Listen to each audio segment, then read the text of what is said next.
You! Yeah, you! Did you know that you can camp for free all over this country? Yeah, I know. Pretty cool, right? Now, once you figure out that you can do this, you might get pretty excited no matter what you call it. Some people call it boondocking.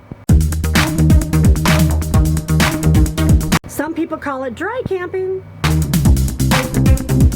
Some people call it dispersed camping.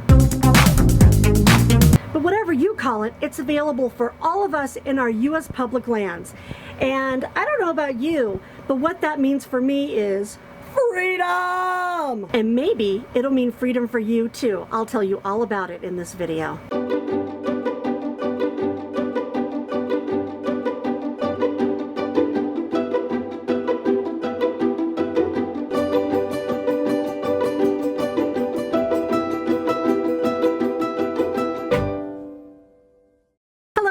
This is Robin with Creativity RV, and welcome to episode 4 of Be a Nomad, Change Your Life.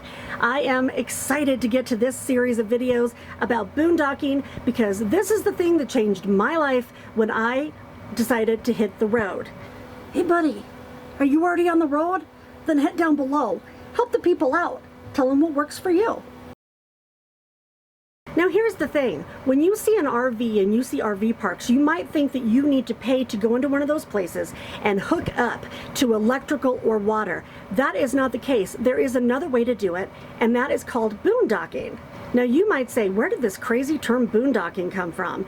And I found this definition. So basically, boondocking came from some old word that means mountain, but basically it's completely morphed into its own thing, which means camping in a remote place without any hookups like electrical or water. Now, there are all kinds of different terms you're also going to hear, so let's just go through really quick and I'll give you some definitions and some context so that you know what people are talking about when they throw these words around. Okay, so in addition to boondocking, you might hear the word dry camping. Dry camping basically means parking in an area with limited or no amenities. So for example, if you go to a national forest campground without hookups, most people call that dry camping, even though there are trash receptacles and maybe pit toilets there. And some people still use that term if they're out in the middle of nowhere with no amenities. Then you're going to hear the term dispersed camping, which is really used for boondocking inside of a national forest. If you go to the USFS website under recreation, they're going to talk about dispersed camping, and they mean the exact same thing. Now sometimes when people go to like a Walmart or a truck stop to overnight, they like to use the term overnight parking, and they don't like the term dry camping because they don't want to use the word camping in fear that we're all going to start to get kicked out. So that is also another term people use. No matter what term you use, here's the deal. There is a ton of public land that's available for you and for me to recreate on. And I want you guys to take a look at this map. See all of that color up there? That is all public land that's available for us for recreation, and there's a ton of it, and really it's all thanks to this guy. Yes, that's Teddy Roosevelt up there, and when he was president in 1906, he created the Antiquities Act, which set aside a whole bunch of federal land in each of the states for the states to manage, or different departments to manage, to conserve that land and also to make sure that it's protected for us to use for recreation. And that's where we come in with the boondocking, dry camping, dispersed camping, and all of that jazz. Actually, when Teddy Roosevelt was president, just during his tenure, he set aside 230 million acres of land for us. Pretty cool, right? And of course, since then, there have been all kinds of changes to the agencies and who manages them and the names. Don't get bogged down in all of that. Thanks to the technology we have now, it's easy to find, and it's easy to find out the rules for each of these agencies. Now you might be wondering, is public land to boondock on hard to find? Is it crowded? And is it illegal? Well, take a look at this map. This is actually a map of all of the western states, which is where you're going to find most of your public land that you can boondock on. And look at the amount of each state that's actually used for public land. Nevada is 70%. 70% of the state of Nevada is set aside as public land. And then you can go down the list. All of these states have a ton of public land for us. So no, it does not get crowded. Now, if you go to a campsite that's on freecampsites.net and it's the only one anyone's ever mentioned and everybody thinks they have to go there, then yeah, that might be a little bit crowded, but in this series I'm going to give you tools to find your own spot. And I wondered when I was going to start this life, is it illegal?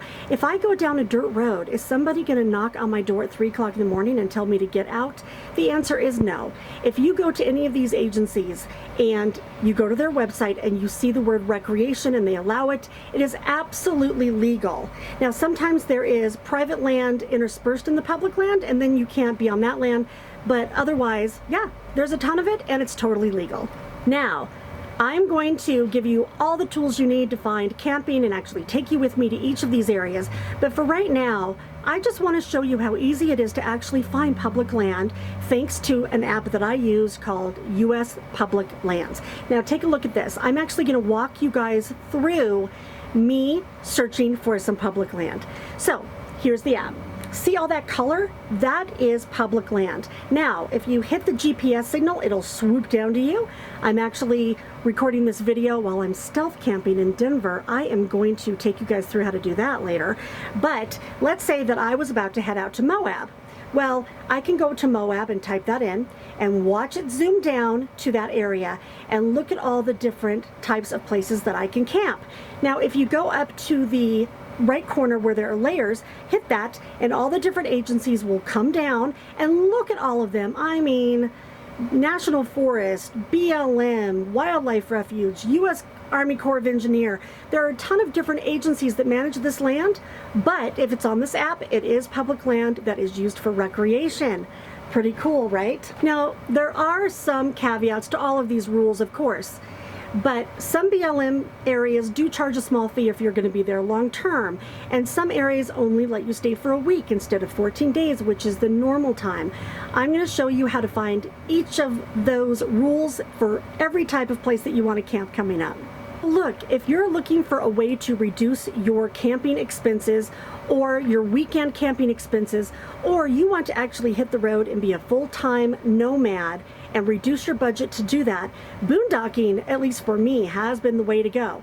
That doesn't mean that I don't pay for a campground here and there, but the vast majority of time I stay on these public lands. Now think about that. Let's say that you pay for your rig and you mostly boondock. That means no rent. And you get to travel to amazing, beautiful places. And it's available for all of us in our public lands. But really, I want to leave you guys with this knowledge because I certainly did not know it before I became a nomad. Let's just go back one more time and look at this map. All of that area in color is available for us in our public lands. So if you can hit the road in a rig and you want to see the country and camp for free, all of this is available for you to do it. Thanks everybody for watching. Please do like and share and subscribe to my channel so you can see all the upcoming videos. And I wish you all the best. I appreciate you watching. Safe travels out there, everybody, and be free.